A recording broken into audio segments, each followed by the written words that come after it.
Hello friends, LG R study के online class में आप सभी का स्वागत है। जैसा कि आप सभी जान रहे हैं कि इस वीडियो सीरीज में हम लोग क्लास 10th मैथ एनसीईआरटी का चैप्टर वाइज पढ़ाई करते हैं।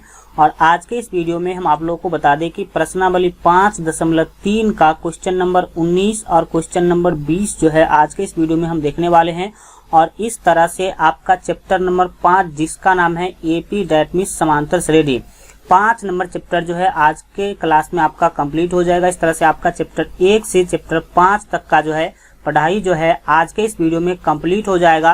तो बस आप लोग को बस एक काम करना है कि कमेंट में लिखना है कि 5 नंबर चैप्टर जो आज खत्म हो रहा है तो फिर कल से जो है आप लोग कौन सा चैप्टर पढ़ाई करना चाहते हैं। जैसे आप जानते हैं कि हम लोग जो है अभी चैप्टर 1 से चैप्टर 5 तक जो है रेगुलर पढ़ाई किए हैं। जो लोग नहीं देखे हैं अभी तक चैप्टर 1 से चैप्टर 5 तक के सभी वीडियो को तो आप प्ले लिस्ट में जाकर के देख लीजिएगा।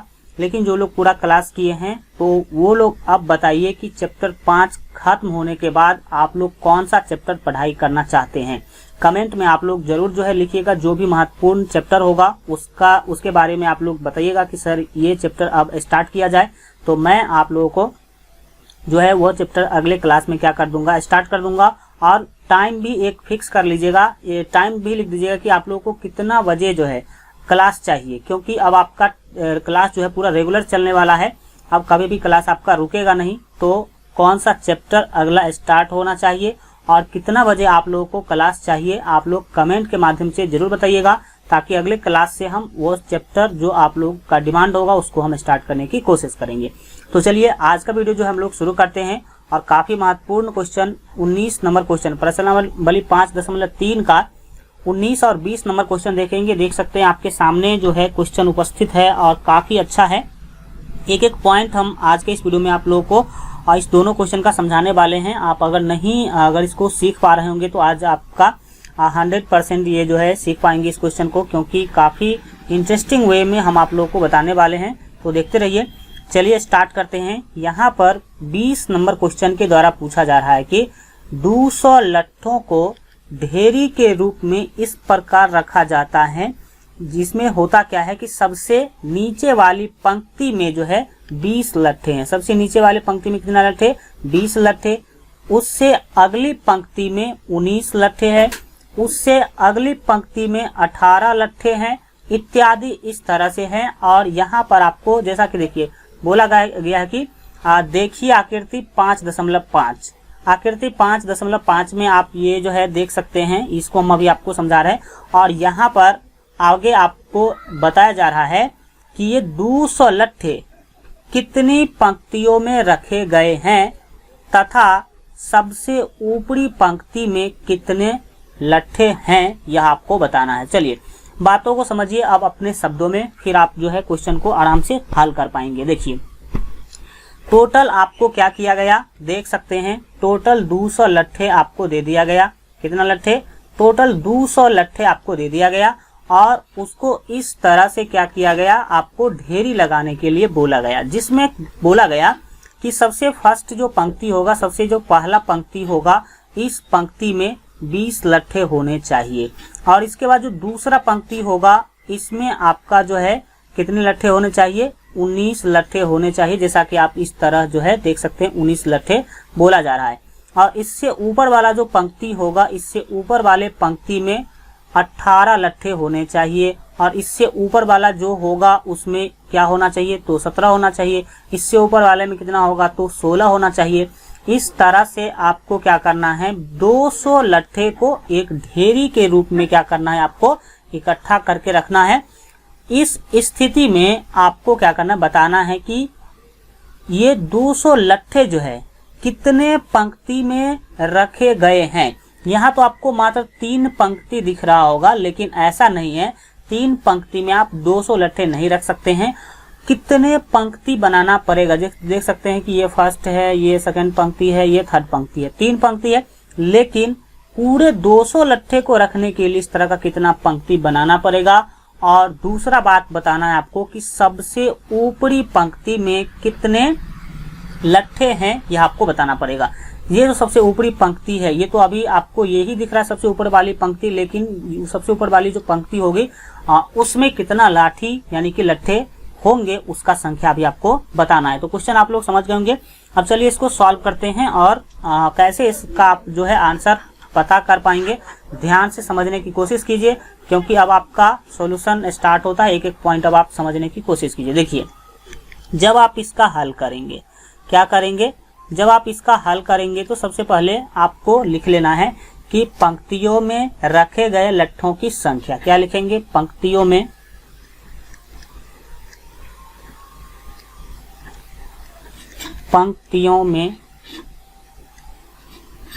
रखे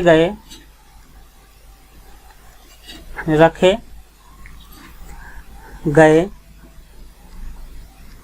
लट्ठों की संख्या।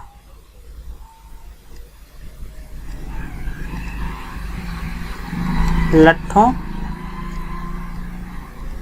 की संख्या। तो आप देख सकते हैं कि यहां पर बोल दिया गया क्वेश्चन में कि यहां पर आप देख सकते हैं कि सबसे निचली वाली पंक्ति में कितने लट्ठे हैं, तो 20 लट्ठे हैं। उससे ऊपर वाले में 19 है, उससे ऊपर वाले में 18 है। तो रखे गए संख्या कितना है, 20। उससे ऊपर वाले में कितना होगा, 19 होगा। फिर उससे ऊपर वाले में कितना होगा, 18 होगा। फिर अगर उससे ऊपर वाले में जाएंगे तो इससे एक हमें कम करना है तो 17 होगा। और इस तरह से आगे क्या होगा, बढ़ता जाएगा। यहाँ पर लिखेंगे हैं। तो यहाँ आप इसको एक बार फिर से पढ़िए। पंक्तियों में रखे गए लट्ठों की संख्या 20, 19, 18, 18 डॉट डॉट डॉट है।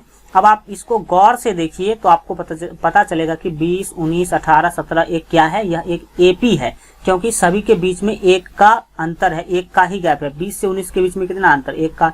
19 से 18 के बीच में एक का। 18 से 17 के बीच में एक का अंतर है। इसका मतलब 20, 19, 18, 17 डॉट डॉट ये क्या है, एक एपी है। तो लिख देंगे इतना है, जो कि एक एपी है। लिखेंगे जो कि एक एपी है, एक एपी है, जो कि एक एपी है। अब लट्ठों की संख्या का एपी यहाँ पर आपको क्या हो गया, मिल गया। और जैसे ही किसी भी क्वेश्चन में आप लोगों को एपी मिल जाता है तो आप उसका सॉल्यूशन अच्छा से कर पाएंगे। देखिए यहाँ पर अगर यह एपी है तो आप क्या निकाल सकते हैं, लिखेंगे यहाँ ए का मान यानी कि प्रथम पद आप बता सकते हैं। प्रथम पद यानी कि ए का मान यहाँ पर कितना हो जाएगा, 20 हो जाएगा, क्योंकि प्रथम पद हम लोग फर्स्ट वाले को बोलते हैं। और डी भी यहाँ पर आप बता सकते हैं।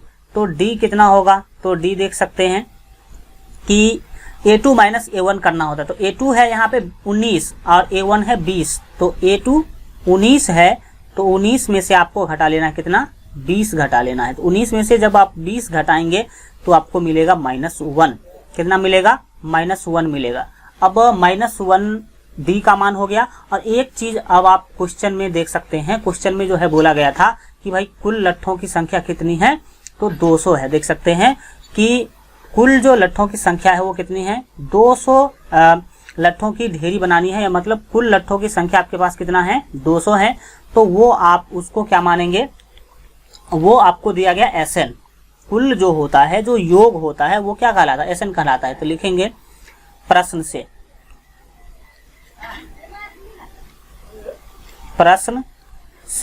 प्रश्न से मतलब प्रश्न में क्या बोला गया है कि कुल लट्ठों की जो संख्या है वो कितना है, 200 है। और दैट मीन्स SN मतलब सभी लट्ठों का जो योग है वो कितना है, 200 है। यानी कि SN बराबर आपको दे दिया गया है क्वेश्चन के अंदर 200। SN बराबर कितना दिया गया है, 200 दिया गया है। अब बात होगा क्या, सो समझिए।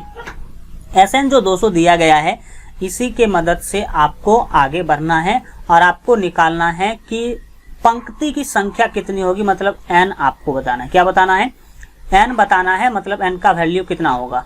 तो अब इसी के मदद से हम लोग N के वैल्यू को भी क्या करेंगे, निकालेंगे। तो देखिए SN का फार्मूला आप सभी को पता होगा। SN का फार्मूला क्या होता है, यहाँ पर हम लोग क्या करेंगे, लिखेंगे। SN का जो फार्मूला होता है वो होता है N/2 into 2A plus N-1 into D। ये SN का फार्मूला होता है। और फिर आपका क्या होगा, 200, दाहिने में 200 है तो आप 200 ले लेंगे। फिर अब आपको क्या करना है, तो समझिए। N का वैल्यू आपके पास तो है नहीं, तो N का आप N ही लिखेंगे, बट्टे में 2 है तो 2 ही लिखेंगे।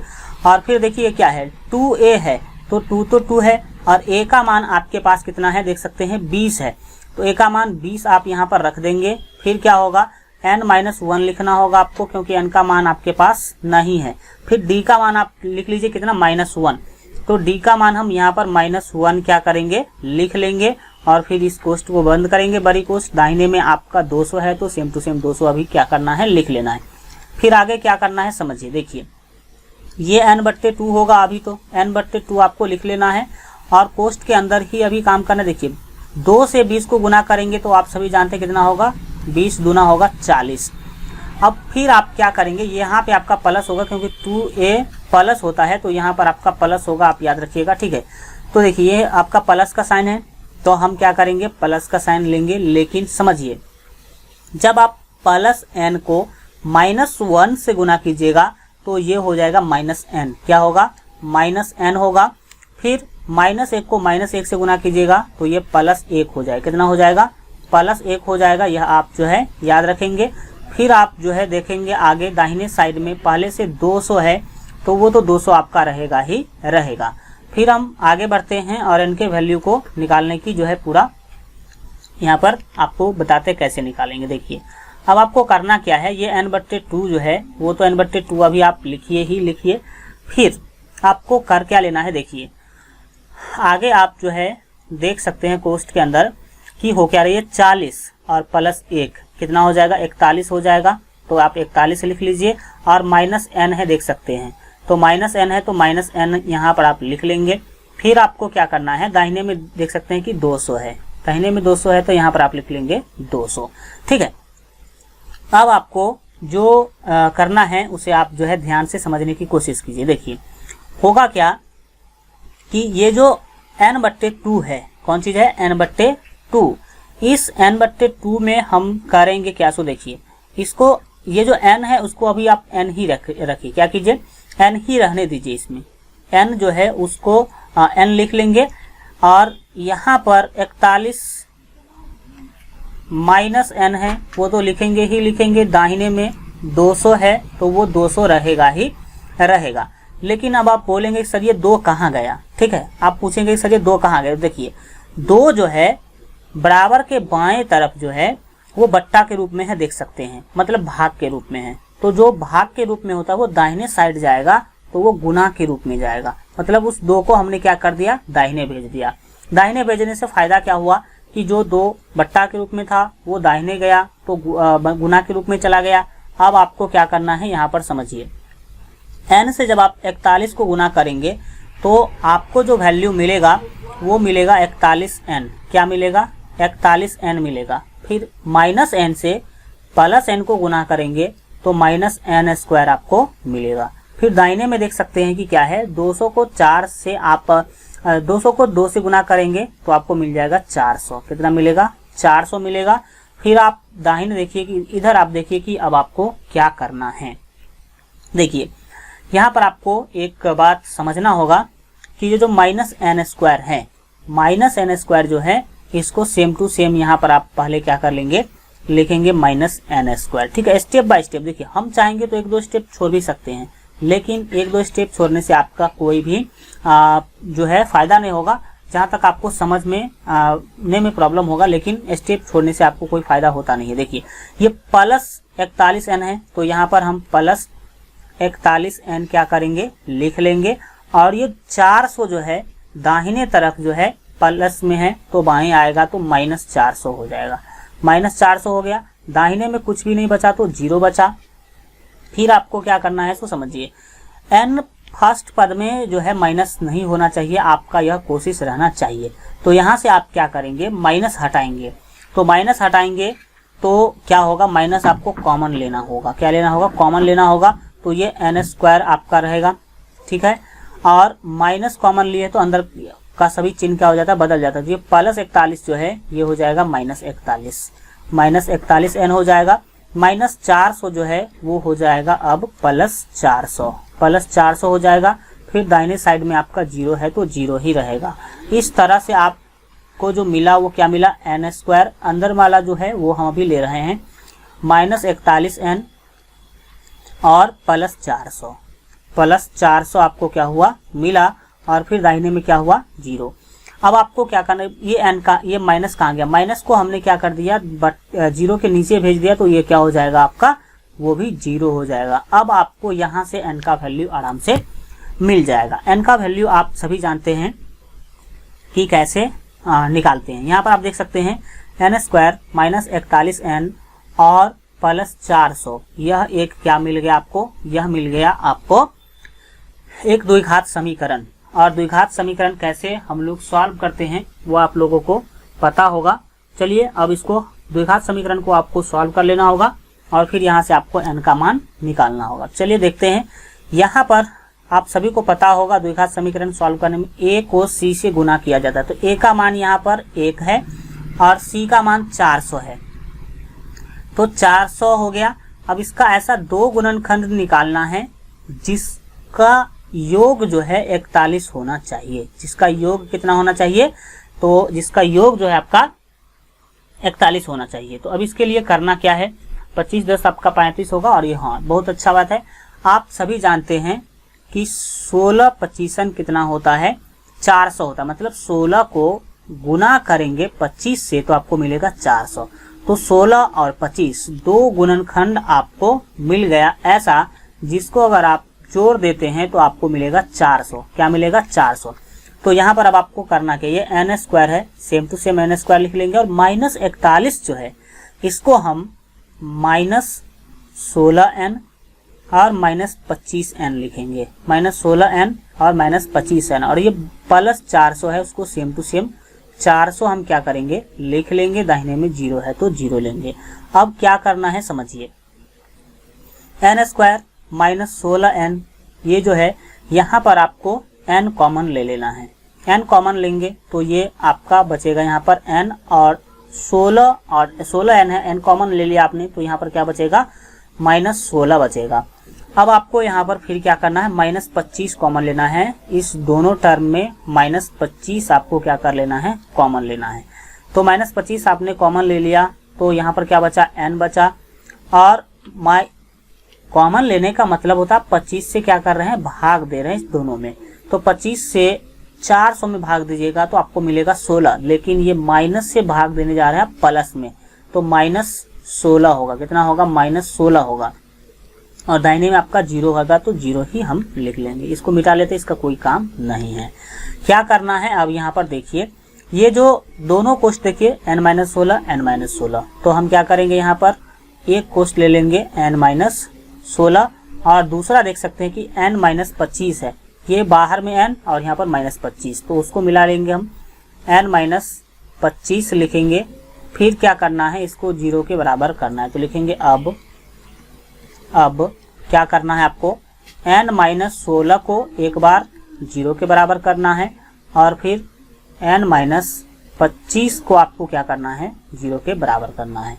तो क्या होगा समझिए, यहाँ पर n का वैल्यू आपको 16 मिलेगा और यहाँ पर n का वैल्यू आपको 25 मिलेगा। ठीक है, तो देखिए n का मान ही आपका जो है लट्ठों की ढेरी की संख्या है। ढेरी की संख्या आपको निकालने के लिए बोला गया था, तो n का मान ही ढेरी का संख्या, लेकिन कौन सा यहाँ पर आपको लेना चाहिए, कौन सा n का मान लेना चाहिए। देखिए n का मान जो है आप 25 नहीं ले सकते हैं। क्यों, क्योंकि 25 यहाँ जो है इसके लिए जो है उपयुक्त नहीं है, क्योंकि इसका जो सार्वंतर है वो ऋणात्मक है। आप देखे होंगे कि d का मान कितना है, -1 था, तो लिखेंगे यहाँ पर एक लाइन लिख देंगे 25 इस समस्या के लिए उपयुक्त नहीं है, इस समस्या के लिए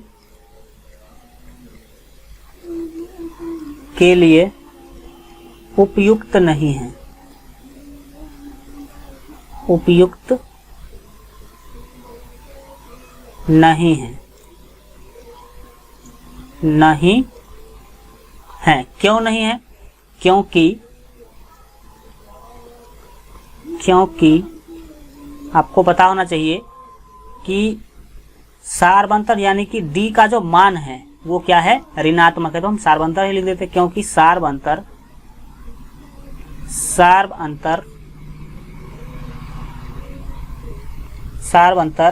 ऋणात्मक है। कैसा है, ऋणात्मक। सार्वंतर ऋणात्मक हैं, ये बात आप लिख देंगे। तो इसीलिए n का मान आप कितना लेंगे, 25 नहीं लेंगे तो क्या लेंगे, 16 लेंगे। तो n का मान यहाँ पर आपका 16 जो है बिल्कुल ही सही आंसर हो जाएगा। देखिए तो n का मान 16 है, इसका मतलब है ये ढेरी की संख्या है। क्या है, ढेरी की संख्या है। अब ऊपर में जो आपको बोला गया ढेरी का संख्या वो है। अब ये भी पूछा गया था कि सबसे अंतिम पंक्ति में, पंक्ति की संख्या है, अंतिम पंक्ति में जो है कितने लट्ठे हैं ये भी आपको बताना था। तो देखिए एक बार आप जो है ये याद रखिएगा कि n का मान आपको मिला है 16। तो जब n का मान आपको 16 मिल गया और क्वेश्चन में आपको क्या पूछा गया था, एक बार यहाँ पर आप ध्यान से फिर से देख लीजिए ताकि आपका जो कंसेप्ट है वो एक बार क्लियर हो जाए। देखिए यहाँ पर जब आप देखेंगे तो आप देखेंगे क्वेश्चन के अंदर कि क्वेश्चन में पूछा गया था कि भाई क्या क्या निकालो। तो देखिए क्वेश्चन में बोला गया था कि ये 200 लट्ठे कितनी पंक्ति में रखे गए हैं। तो पंक्ति का संख्या तो हमने निकाल लिया कितना, 16। आगे पूछा जा रहा है कि सबसे ऊपरी पंक्ति में कितने लट्ठे हैं। सबसे ऊपरी पंक्ति कौन सा होगा, 16 नंबर। देखिए ये है फर्स्ट पंक्ति, ये है सेकंड पंक्ति, ये है थर्ड पंक्ति। तो सबसे ऊपरी पंक्ति कौन होगा, 16 नंबर पंक्ति सबसे ऊपर में होगा। और 16 नंबर पंक्ति में लट्ठों की संख्या कितनी है यह कैसे निकालना है चलिए दिखा दे। देखिए 16 नंबर पंक्ति में आपको लट्ठों की संख्या निकालना है, मतलब आपको A16 निकाल लेना है। क्या निकाल लेना है, A16। तो चलिए लिखेंगे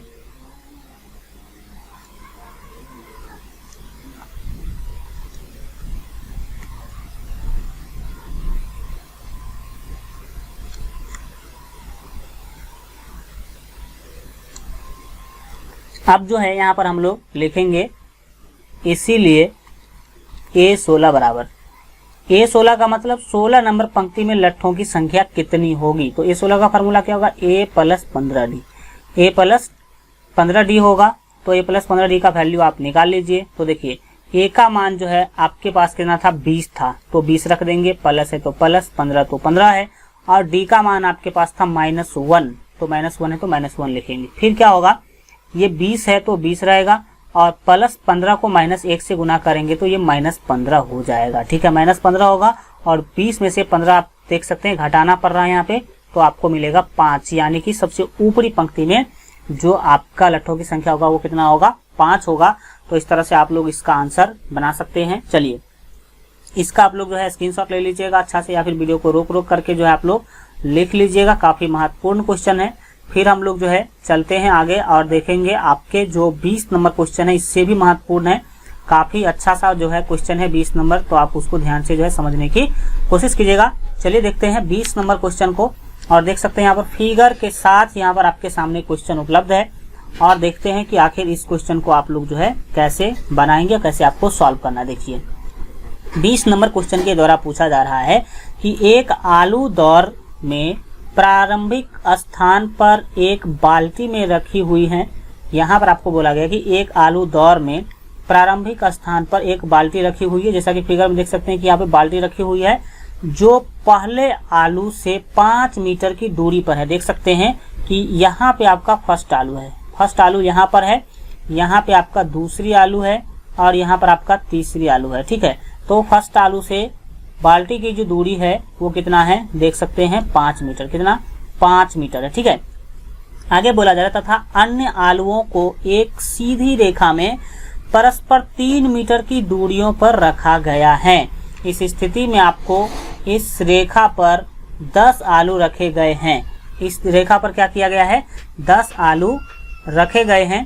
तो आपको जो है बताना है कि ये जो लड़की है, ये जो लड़की है, यहाँ पर हम देखते हैं आगे क्वेश्चन का हाल। चलिए समझने की कोशिश कीजिए। यहाँ पर बाल्टी रखी हुई है और ये 10 आलू रखा गया है। अब आप बातों को समझने की यहाँ पर जो आप कोशिश कीजिए। देखिए पहले क्वेश्चन समझिए। एक आलू दौर प्रतियोगिता चलता है। कौन सा, आलू दौर प्रतियोगिता। उसमें क्या किया जाता है, एक बाल्टी रखा जाता है और एक सीधी रेखा में देख सकते हैं कि सीधी रेखा यहाँ पर खींचा गया है, सीधी रेखा में आलू रखा जाता है। और प्रथम आलू जो है, फर्स्ट आलू जो है, उसका बाल्टी से दूरी 5 मीटर है। उसका बाल्टी से दूरी कितना मीटर है, 5 मीटर है। और इसके बाद 2 आलू के बीच के गैप भी, दो आलू के बीच का जो गैप है वो 3-3 मीटर, कितना मीटर, 3-3 मीटर का। देखिए दूसरे आलू तीसरे आलू के बीच में कितना मीटर दूरी है, तो 3 मीटर, 3 मीटर। फिर दूसरे आलू तीसरे आलू के बीच में कितना मीटर की दूरी है, 3 मीटर। इस स्थिति में आपको बताना है कि ये जो लड़की है वो एक बाल्टी से दौड़ना चालू करती है, यहाँ से दौड़ना चालू करती है और इस आलू को उठाती है और फिर वो दौड़ जाती है इधर और इस बाल्टी में क्या करती है, आलू डाल देती है। फिर यहाँ से वो क्या करेगी, चलना चालू करेगी, फिर दूसरे आलू को ये उठाएगी और फिर यहाँ से आएगी दौड़ करके, फिर इस आलू को भी बाल्टी में क्या कर देगी, डाल देगी।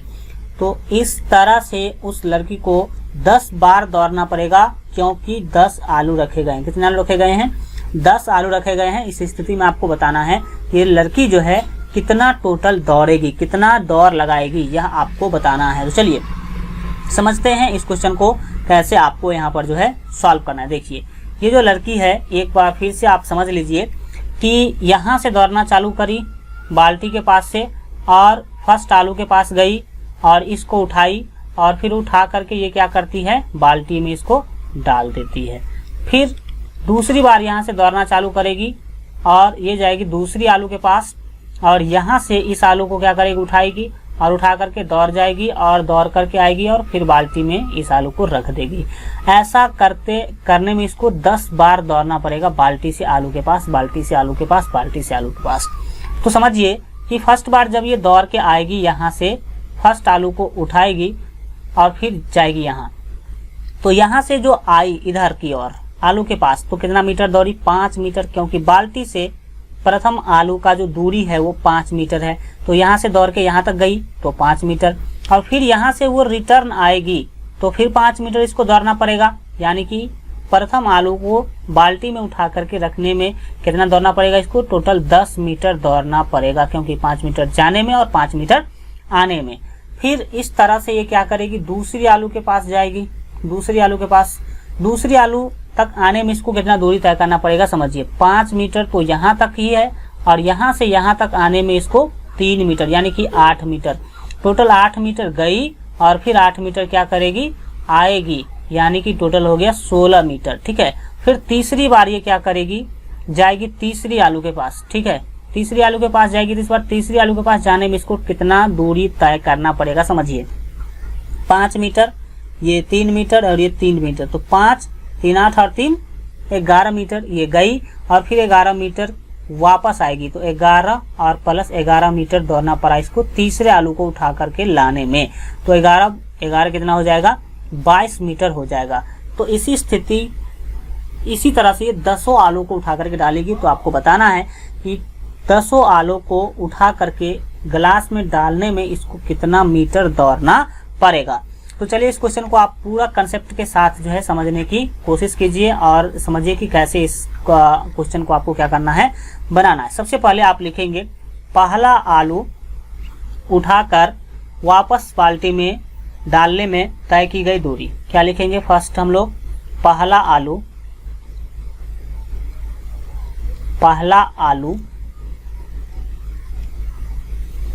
उठाकर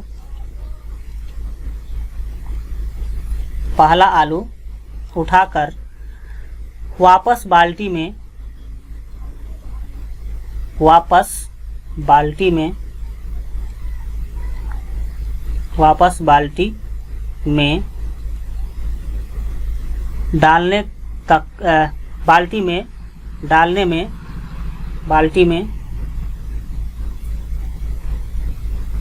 डालने में तय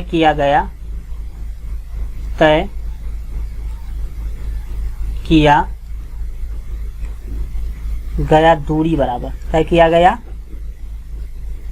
दूरी बराबर पहला आलू को जो उठा करके वो वापस बाल्टी में डालेगी तो कितना दूरी तय करना पड़ेगा। देखिए तो यहाँ से जाएगी दौड़ करके, ये फर्स्ट आलू था यहाँ पे आपका, ये सेकेंड आलू था, यहाँ से ये दौड़ करके जाएगी और फर्स्ट आलू को उठाएगी। तो कितना मीटर जाना पड़ा इसको, 5 मीटर। कितना मीटर, 5 मीटर जाना पड़ा और ये फिर 5 मीटर क्या करेगी, लौटेगी भी। तो 5 को आपको 2 से गुना कर लेंगे तो कितना मीटर हो जाएगा, 10 मीटर। 10 मीटर आप इनको क्या करना पड़ेगा, दौड़ना पड़ेगा प्रथम आलू को, यानी कि पहला आलू को उठा करके बाल्टी में डालने में। इसी तरह से जो है दूसरा आलू को उठाकर, किसको लिखेंगे, दूसरा आलू को,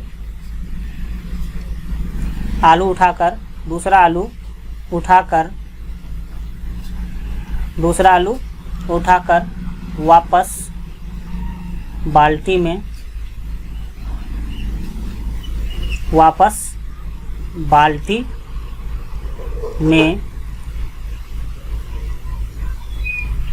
डालने में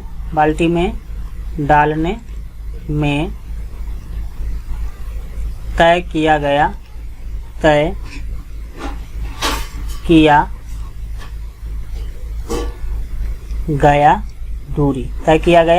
दूरी। ये जब दूसरा आलू को उठा करके डालेगी तो कितना दूरी तय करना पड़ेगा, तो देखिए समझिए, यहाँ पर दूसरा आलू के लिए देखिए समझिए, ये यहाँ से दौड़ेगी और आएगी दूसरे आलू के पास। दूसरे आलू यहाँ पे है, देख सकते हैं। तो यहाँ देख सकते हैं कि 5 मीटर तो यहाँ तक ही लग रहा था और 5 3 8 मीटर, जाने में 8 मीटर लगेगा और फिर आने में क्या होगा, 8 मीटर लगेगा, यानी कि इसको 2 से गुना कर लीजिए। तो ये कितना हो जाएगा, तो ये हो जाएगा, देखिए दूरी कितना हुआ, 5 और +3 करना होगा। तो 5 + 3 जाने में टाइम, इसको चलना पड़ा 5 और +3 मीटर जाने में, और इसको 2 से गुना कर देंगे तो ये पूरा हो जाएगा वापस आने में भी। तो 5 में जब आप 3 जोड़ेंगे तो 8 मिलेगा, और 8 को 2 से गुना करेंगे तो आपको कितना मिलेगा, 16 मिलेगा, यानी कि 16 मीटर इस बार इसको दौड़ना पड़ेगा। इसी तरह से हम लोग लिखेंगे तीसरा आलू उठाकर, बस 3 ही करना है, तीसरा आलू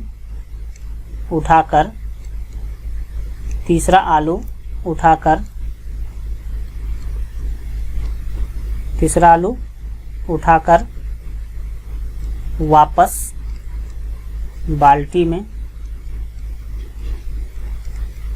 बाल्टी में डालने में तय किया गया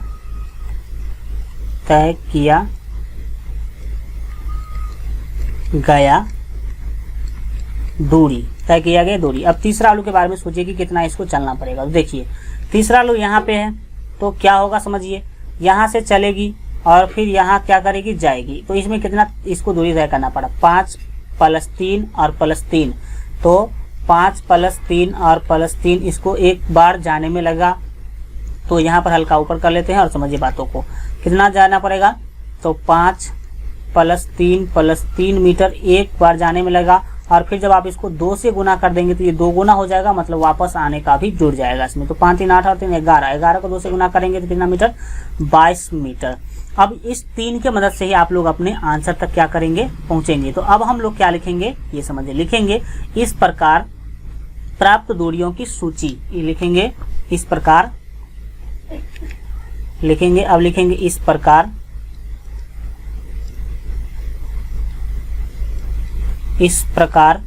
प्राप्त दूरियों की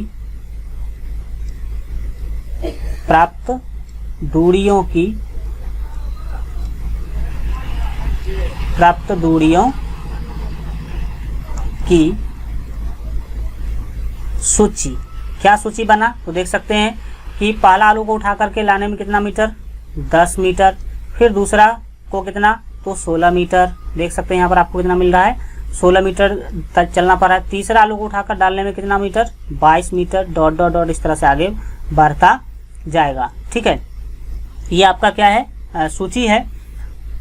यहाँ पर आप समझेंगे कि इस प्रकार प्राप्त दूरियों की सूची इतना है, जो कि लिखेंगे जो कि एक एपी है, जो कि एक एपी है। क्या लिखेंगे, जो कि एक एपी है। एपी कैसे हैं, यह हम कैसे समझ गए, क्योंकि देख सकते हैं यहाँ पर सार अंतर बराबर है। 10 से 16 जाने के लिए 6 का अंतर, फिर 6 से जब आप 22 जाएंगे तो कितना का अंतर, 16 से आप 22 जाएंगे तो 6 का अंतर। तो अंतर सभी जगहों पे समान है, इसीलिए हम बोल दिए कि यह जो आपको एक समांतर श्रेणी है, ये सूची है, ये क्या है, एपी में है। अब आपको इसी एपी के हेल्प से क्या करना है, अपने क्वेश्चन को आगे बढ़ाना है। क्वेश्चन में बोला गया था कि भाई उस लड़की को कितना दूरी तय करना पड़ेगा। तो अब इसके आधार पर आपको यहाँ पर समझने की कोशिश करना है। चलिए यहाँ पर लिखेंगे, यहाँ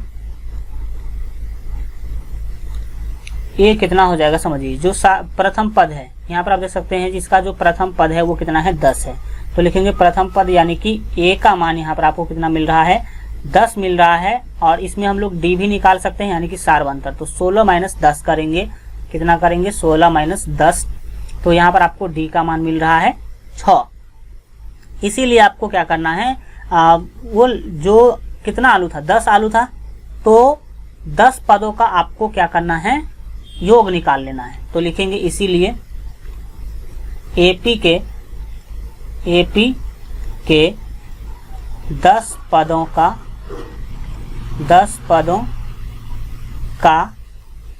योग अर्थात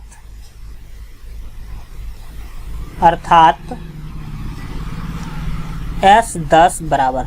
अब आप बोलेंगे सर S10 क्यों निकाल रहे हैं? क्योंकि आपको क्वेश्चन में बोला गया था कि टोटल आलू कितना था, टोटल आलू 10 था। इसका मतलब 10 बार उस लड़के को क्या करना पड़ेगा, जाना पड़ेगा फिर आना पड़ेगा, जाना पड़ेगा फिर आना पड़ेगा। तो इस स्थिति में आपको S10 निकालना होगा और S10 ही आपका आंसर होगा। तो S10 का फार्मूला क्या होगा? S10 का फार्मूला होगा n/2 होता तो 10/ क्या होगा 2 होगा इंटू 2a होता है। तो 2a, तो a का मान आपके पास 10 है तो 10 ले लीजिए, और प्लस n-1 होता है। तो n का मान 10 है तो 10 - 1 और इंटू d होता है। d का मान आपके पास कितना है, तो यहाँ आप ये जो है आपका 6 होगा, d नहीं होगा। 16 में से जब आप 10 घटाएंगे तो क्या मिलेगा 6 मिलेगा। तो d का मान यहाँ पर आपका कितना होगा 6 होगा, फिर d लिखा रहा है यहाँ पर आपका 6 होगा। ठीक है, अब आप इसको सॉल्व करेंगे तो क्या होगा समझिए। 10 में 2 से भाग करेंगे तो यहाँ पर आपको 5 मिल जाएगा।